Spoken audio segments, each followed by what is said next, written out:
Welcome back. Today there's someone that I'd like you to meet. This is Kebab. We got Kebab in kind of a strange way. Let me tell you the story. So we went over to our friend's house for a random birthday party, and after we were there, they were like, hey, we have something we want to give you. And we're like, okay, that's weird. What do you want to give us? And it was a sheep. They had been raising them to butcher. Ooh, it's raining out. And with hay prices the way they are and everything, they've been letting them kind of free range. And then they were going to sell it for their business, but the USDA butcher is full, just like way too far out. So they were just going to eat them themselves, and they decided they would like to give one to us to eat. So we ended up bringing it home from their house, like an hour and a half away, tied in the back of the truck.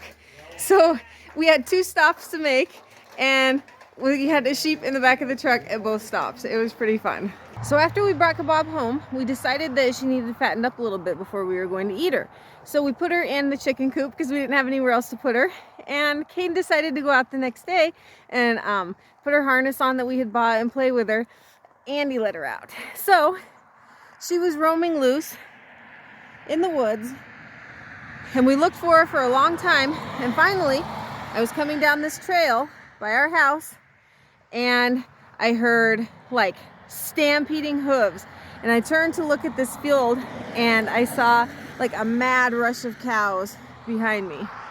So in this field right here, there was just like clouds of dirt and cows just rushing and like throwing their heads, and I could see something little and black running with them, and I was like, ooh, that could either be Liberty or the sheep. And then as it turned towards me on the wind, I could hear, ah, and I'm like, oh no, that's Kebab. Well, Kebab doesn't know me at this point. I have nothing to offer her, so of course I can't catch her. I ended up having to go across the street, and then my neighbors came to help her, and they had to lasso her, so like separate the cows, lasso her, and carry her back to me. So they ended up getting her harness on her for us, and we staked her in the yard because of course Junior was at work during all of this. We staked her in the yard, and then she's just been eating grass ever since. Turns out sheep don't just love grass, they're not cows. So she wasn't happy. She was mad that she was separated from her sisters. She didn't like where she was at, so she would just baa non-stop all day, every day, making noise. So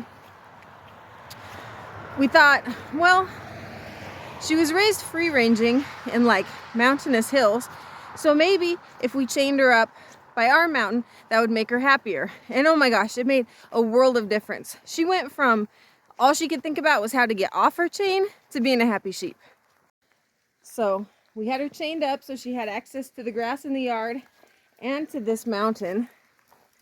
And side effect I didn't think about, I know sheep eat weeds and plants and stuff, but I wasn't thinking that she would decimate the hostas in my flower bed and over there. But that's okay. Small price to pay for fresh sheep meat. Now, we had never actually eaten sheep before, but every fancy restaurant you go to has sheep on the menu, so I figure it has to be pretty tasty, right?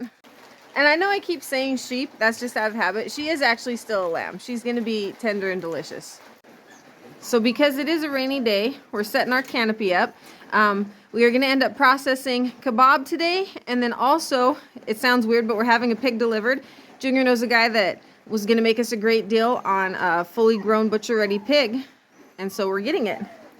And Miss Liberty over here is in doggy jail because she was chasing our rabbit. So if you hear her whimpering, that's why.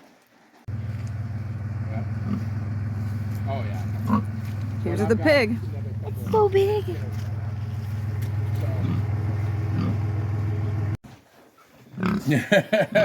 We're gonna get you a little handful of food, so see if I can rearrange your head. Okay, so it's been a while, but we have the pig gutted and skinned and hung. And the same with the sheep, and it's so tiny that we didn't really have anything to cover it with, so we got a pillowcase. So it's the next morning, and we are setting up our processing station here. They're going to do the butchering outside, and then they'll bring the meat in, and me and the kids are going to vacuum seal, grind for hamburger and sausage. Junior's mom is here, and she used to work for a butcher shop, so she is crucial to our butchering process.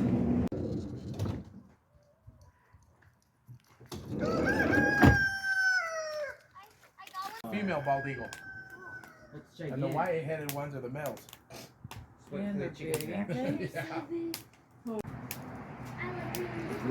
We've got multiple bald eagles circling. Getting a fire started so we can come over and warm our fingers. Even though it's a pretty nice day, the rain went away and the sun came out. So they're starting with the pig. Oh, that's like around, big bro.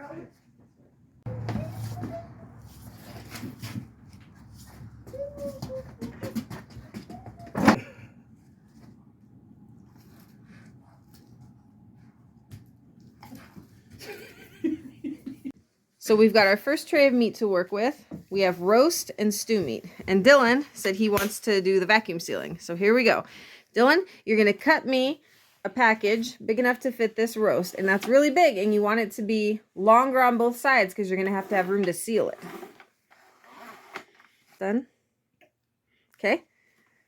So open it up. Look at the seal. Make sure it looks good. Okay.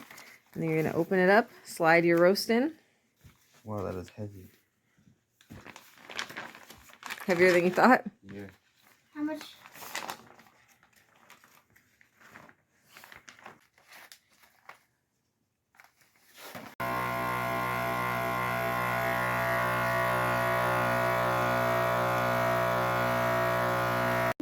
Okay.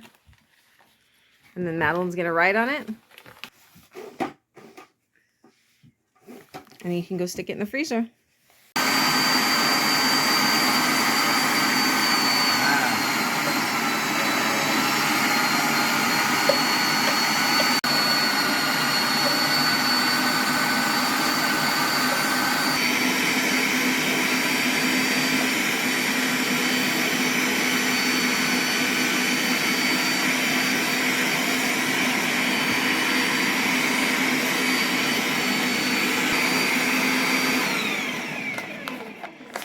And my hands are greasy, so I can't like. It is real greasy.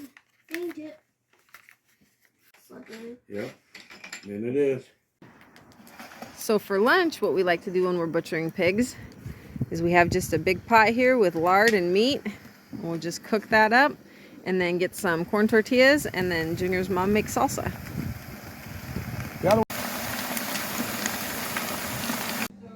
So as we break for lunch, this is where the pig stands. That half is almost done, and then we'll get to start on the next half.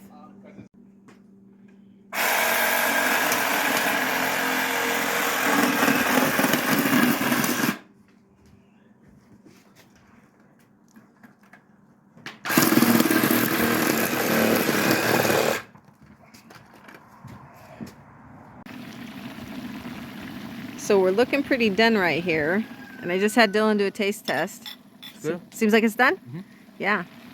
So we'll get some tortillas going over here.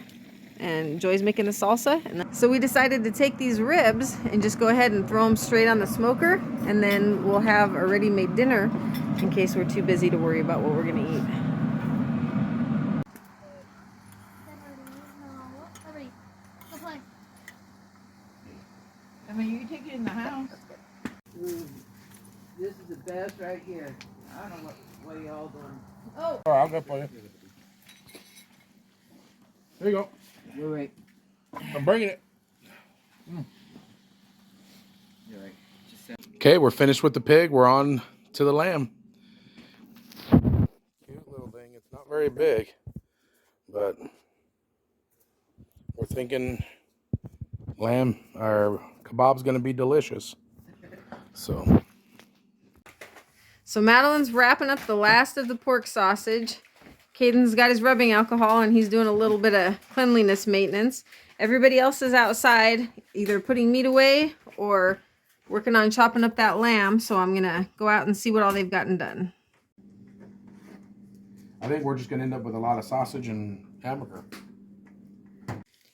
So the lamb was so small that we ended up just mostly having to make most of it into sausage or hamburger. And then we just have this much for steaks. So here we have it. Basically the entire top shelf, middle shelf with a couple exceptions, a little bit shoved in on the bottom shelf, and then some of the door. And that's it. That should last us a long time.